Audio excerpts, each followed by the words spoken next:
Bismillahirrahmanirrahim. Assalamualaikum warahmatullahi wabarakatuh. Alhamdulillahirabbil alamin wassalatu wassalamu ala asyrafil anbiya'i wal mursalin sayyidina wa maulana Muhammadin wa ala alihi wa sahbihi ajmain, amma ba'du. Pertama dan yang paling utama, puji syukur marilah senantiasa kita panjatkan kehadirat Allah Subhanahu wa taala atas limpahan nikmat-nikmatnya yang tidak terhitung, yang tidak terhingga, yang banyak kepada kita semua. Antara lain yang paling berharga adalah kita diberi nikmat iman dan Islam, sehingga kita dapat melaksanakan perintahnya, yaitu salat maghrib berjamaah dan dilanjutkan dengan menuntut ilmu di jalan Allah. Salawat dan salam semoga Allah limpahkan pada junjungan kita baginda Nabi besar Muhammad sallallahu alaihi wasallam beserta para keluarganya, para sahabatnya, dan kepada kita sebagai pengikut ajarannya. Marilah kita awali taklim kita dengan membaca surat Al-Fatihah. Mudah-mudahan kita semua mendapatkan ilmu yang bermanfaat, diberikan kesehatan oleh Allah Subhanahu wa taala, diberikan rizki yang banyak, yang halal dan yang berkah, serta dimudahkan urusan-urusan kita. Ala hadhihi wa ala kulli niyatin salihah wa ila hadratin Nabi Mustafa Rasulillah sallallahu alaihi wasallam wa ila muallifi hadzal kitab Asy-Syaikh Imam Barakatul Anam Abdullah Ba'lawi Al-Haddad rahimahullah, nafa'anallahu bihi wa bi ulumihi fid dharain amin. Al-Fatihah.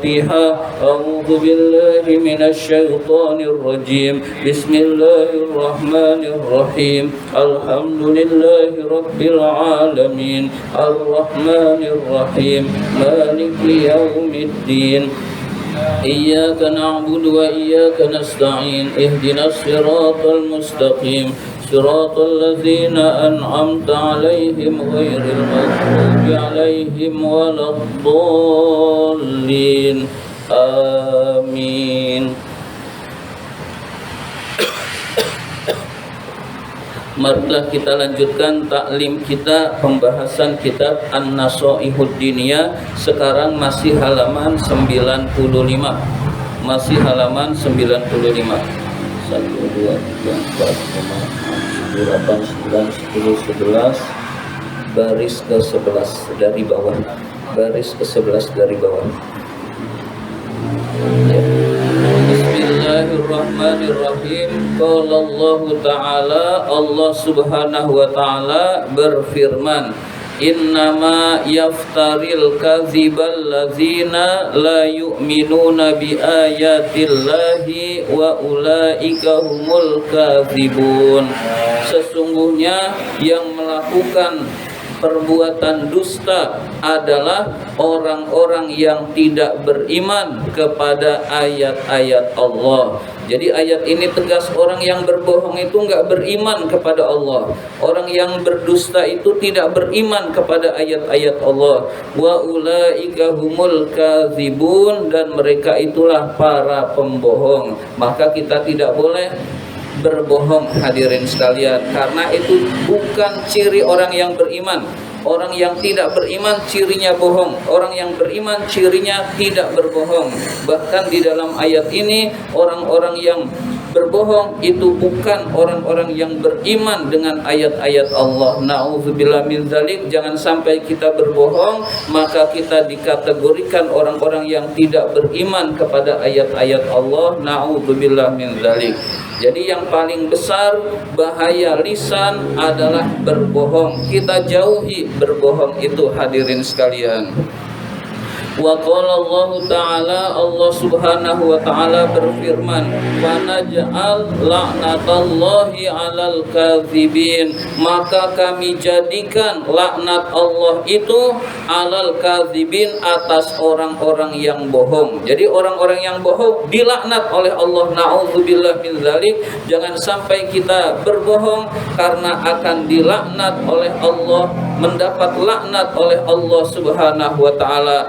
Baik bohong itu besar maupun bohong itu kecil, baik bohong itu bercanda apalagi beneran, hadirin sekalian. Apalagi bohongnya sampai merugikan orang lain, maka laknat Allahnya lebih besar lagi, hadirin sekalian.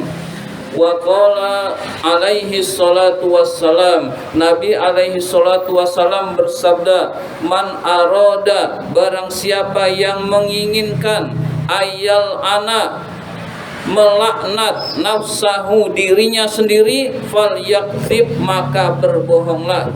Barang siapa yang ingin dirinya dilaknat oleh Allah, maka berbohonglah. Nah, maksudnya adalah jangan sampai kita dilaknat oleh Allah gara-gara kita berbohong, hadirin sekalian. Maksudnya adalah jangan sampai kita berbohong lalu mendapatkan laknat dari Allah. Karena barang siapa yang menginginkan dilaknat oleh Allah atas dirinya, berbohonglah. Ini bukan perintah nyuruh bohong, tetapi perintah kebalikannya, hadirin sekalian. Jangan bohong, nanti dilaknat oleh Allah Subhanahu wa taala. Na'udzubillah min zalik. Nah, ini dari hadis Rasul, hadirin sekalian. Jadi dari Al-Qur'an ada larangan bohong dan akan mendapat laknat dari Allah. Dari hadis pun ada, hadirin sekalian. Maka kita hindari perbuatan bohong, hadirin sekalian. Wa qala alaihi salatu wassalam, Nabi alaihi salatu wassalam bersabda, innal kadhiba, sesungguhnya bohong itu, yahdi, akan menunjukkan, ilal fujuri, kepada kedurhakaan pada Allah. Jadi bohong itu menyebabkan orang durhaka kepada Allah. Wa innal fujura, dan durhaka kepada Allah itu, yahdi ilan nar, mengantarkan orang tersebut ke dalam neraka. Jadi durhaka kepada Allah menyebabkan dia masuk nerakanya Allah Subhanahu wa ta'ala, na'udzubillah. Dan penyebabnya berbohong. Jadi orang yang bohong, tingkah lakunya akan melakukan kedurhakaan. Wala yazalul abdu yakzibu wa yataharral kaziba, dan seseorang yang selalu berbohong dan terus melakukan kebohongan, hatta yuktaba indallahi kazzaban, maka akan ditulis oleh Allah dia adalah al-kazzab, si tukang bohong. Kalau di Indonesia terkenalnya si tukang bohong itu Mulyono, iya. Ya, kazzaban. Jangankan oleh Allah, oleh manusia pun ada orang yang dijuluki si tukang bohong atau pembohong, hadirin sekalian, karena seringnya berbohong. Dan oleh Allah Subhanahu wa taala dia akan disebut kazzaban, si tukang bohong. Maka jangan sampai kita termasuk ditulis oleh Allah termasuk kazzaban, yaitu orang yang kalau dusta ada bohong, kalau bicara ada bohongnya, ada bicara ada bohongnya, maka akan ditulis oleh Allah kazzaban. Kazzaban itu artinya pembohong, hadirin sekalian. Wasu'ila alaihi salatu wassalam, Nabi alaihi salatu wassalam ditanya, ayat zibul mu'minu, apakah orang beriman itu berbohong? Qala, Nabi menjawab, la, tidak. Maksudnya orang mukmin itu tidak akan bohong. Nah, ini jaminan dari Rasul. Berarti kalau ada orang mukmin berbohong, dipertanyakan keimanannya, naudzubillah min zalik. Kemudian ayat yang tadi yang di atas itu diulang lagi, innama yaftarul kadzibal ladzina la yu'minuna bi ayatillah. Nah, ini namanya asbabun nuzul. Sesungguhnya yang melakukan kebohongan adalah orang-orang yang tidak beriman kepada ayat-ayat Allah. Jadi ayat Allah ini turun, ada asbabun nuzulnya, yaitu ada seorang yang bertanya kepada Rasul, ya Rasul, apakah orang yang beriman itu berbohong? Kata Rasul, tidak. Lalu turunlah ayat ini, sesungguhnya yang berbohong itu orang-orang yang tidak beriman kepada ayat-ayat Allah. Na'udzubillah min zalik. Kita jauhi perbuatan bohong agar kita selamat dunia dan akhirat, hadirin sekalian. Al-hadis.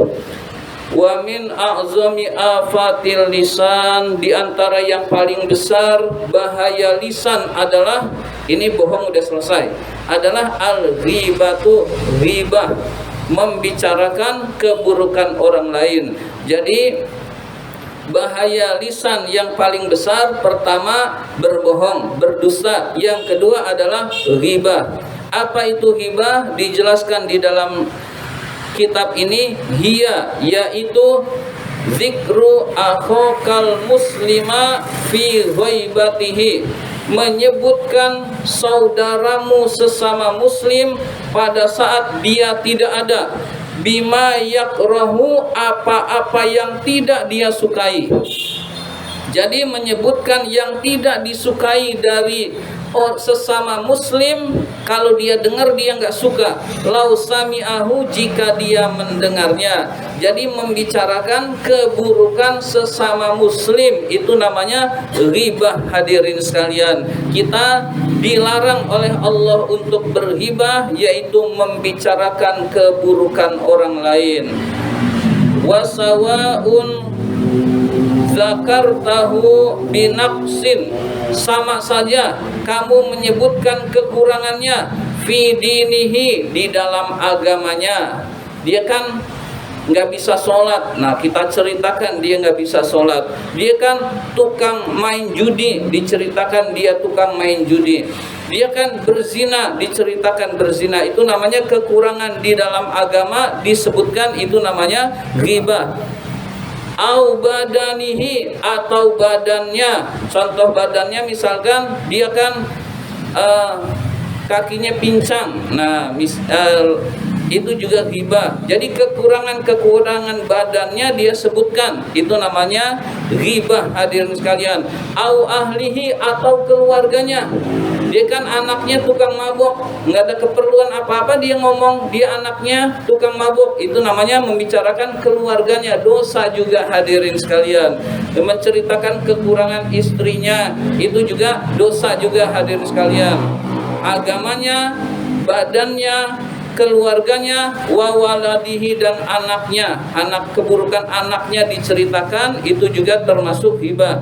Hatta masyiatihi, sampai cara jalannya. Misalkan cara jalannya nggak menyenangkan, misalkan pengkang tahu nggak? Iya, misalkan begitu, sejenisnya.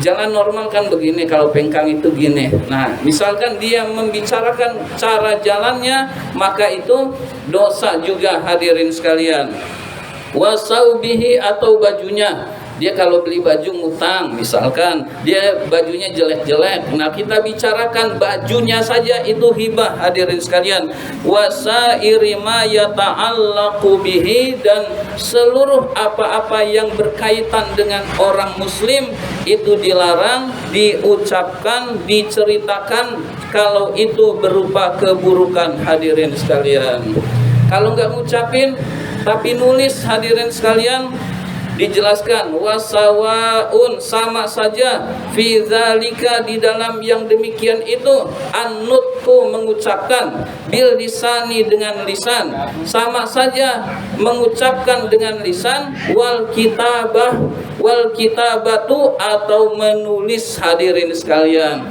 jadi menulis di WA juga nggak boleh tentang kebicaraan, karena tulisan itu adalah wakil dari ucapan. Jadi apa yang nggak boleh diucapkan tidak boleh ditulis. Hadirin sekalian, wal isyaratu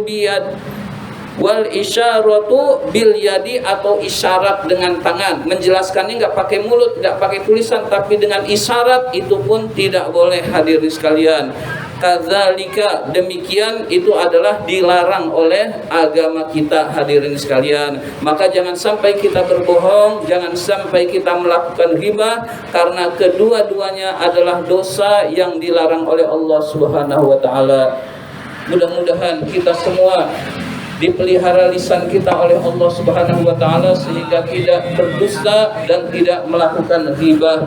Amin ya rabbal alamin. Allahumma inna na'udzubika min ilmin la yanfa wa qalbin la yakhsha wa amalin la yurfa wa du'ain la yusma. Amin ya rabbal alamin. Kurang lebihnya mohon maaf. Terima kasih atas perhatian. Wabillahi taufiq wal hidayah. Wassalamualaikum warahmatullahi wabarakatuh.